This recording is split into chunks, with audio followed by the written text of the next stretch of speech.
Cochet. Oui, sur le sujet du harcèlement scolaire qui continue à faire des ravages aussi. Une adolescente est morte noyée à Argenteuil, on vient de le dire. Françoise Cochet est avec nous, présidente de l'association de prévention contre le harcèlement scolaire et les jeux dangereux, APEAS. Oui, bonjour Françoise Cochet.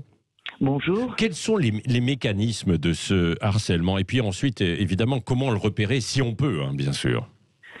Écoutez, nous, ce qu'on peut constater dans les écoles tout à fait ordinaires, comme disait monsieur le sénateur, ça peut concerner absolument n'importe quel milieu social et niveau scolaire, nous constatons une recrudescence de la violence à partir des jeux, de certains jeux dont les enfants ignorent totalement les conséquences et qui peuvent ensuite virer sur du harcèlement lorsque la pression du groupe force certains enfants à faire certaines choses qu'ils n'auraient pas faites seuls et qui les pousse à faire des... Voilà. Donc on arrive à des cas, mais absolument incroyables, dans des cours de récréation, de primaire, de collège, de lycée. Et le problème aussi, c'est que la formation des personnels est quasi inexistante, surtout depuis une année avec le Covid. Donc là, évidemment, les enseignants, les chefs d'établissement sont complètement dépassés lorsque l'événement arrive. Et il y a aussi un gros problème de désinformation des parents. On n'arrive plus à toucher les parents. Depuis ce Covid, nous n'avons plus possibilité de conduire des réunions d'information des parents.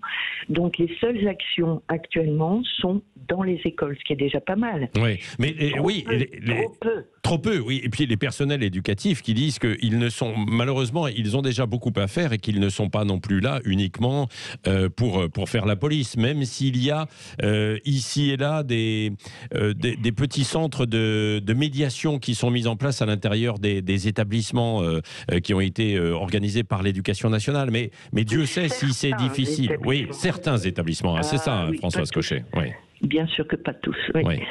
Et donc, voilà, il faut absolument avancer là-dessus. Il faut développer ces points de formation et de prévention des élèves qui ne connaissent absolument pas les conséquences de leurs gestes, qui ne connaissent pas la loi, qui ne connaissent pas qui sont persuadés, j'étais encore lundi dans une école primaire, ils sont persuadés que la loi ne peut punir des enfants qu'à partir de 18 ans, ce qui est évidemment totalement faux. Donc il faut leur exposer le problème et surtout pour ce qui est du harcèlement, donner le secret de sortie du harcèlement, la parole.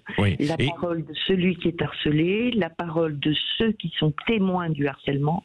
Plutôt que de rigoler, ils doivent alerter un adulte. Voilà, c'est ça. Il doit y avoir cette alerte. Est-ce qu'il doit y avoir aussi une spécialisation? Alors je sais que ça a été mis en place avec e-enfance, etc., sur l'usage aussi des réseaux sociaux, parce que il y a une constante harcèlement, un harcèlement qui se développe beaucoup à travers les réseaux sociaux, qui accélère, semble-t-il, un peu aussi les choses pour se donner rendez-vous et ensuite, évidemment, s'exposer, comme les photos pour la petite fille d'Argenteuil, quoi. Bien sûr, c'est une traînée de poudre et ça aggrave le harcèlement et là on ne peut plus s'en sortir. Ça les suit jusque chez eux le soir. Enfin voilà, la personne harcelée ne peut plus s'en sortir dans les cas de vrai harcèlement.